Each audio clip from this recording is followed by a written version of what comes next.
شروع اللہ کا نام لے کر جو بڑا مہربان نہایت رحم والا ہے۔ اس کتاب کا اتارا جانا اللہ کی طرف سے ہے جو غالب ہے، حکمت والا ہے۔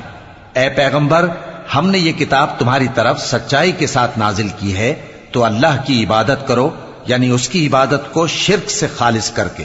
دیکھو، خالص عبادت اللہ ہی کے لیے زیبا ہے، اور جن لوگوں نے اس کے سوا اور دوست بنائے ہیں وہ کہتے ہیں کہ ہم ان کو اس لیے پوجتے ہیں کہ وہ ہم کو اللہ کا مقرب بنا دیں۔ تو جن باتوں میں یہ اختلاف کرتے ہیں اللہ ان میں ان کا فیصلہ کر دے گا۔ بے شک اللہ اس شخص کو جو جھوٹا ناشکرا ہے ہدایت نہیں دیتا۔ اگر اللہ کسی کو اپنا بیٹا بنانا چاہتا تو اپنی مخلوق میں سے جس کو چاہتا منتخب کر لیتا۔ وہ پاک ہے، وہی ہے اللہ جو اکیلا ہے، بڑا زبردست ہے۔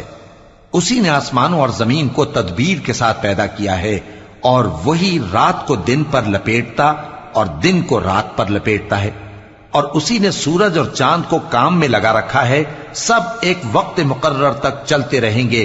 دیکھو، وہی غالب ہے، بخشنے والا ہے۔ اسی نے تم کو ایک جان سے پیدا کیا، پھر اس سے اس کا جوڑا بنایا، اور اسی نے تمہارے لیے چوپایوں میں سے 8 جوڑے بنائے۔ وہی تم کو تمہاری ماؤں کے پیٹ میں پہلے ایک طرح، پھر دوسری طرح 3 اندھیروں میں بناتا ہے۔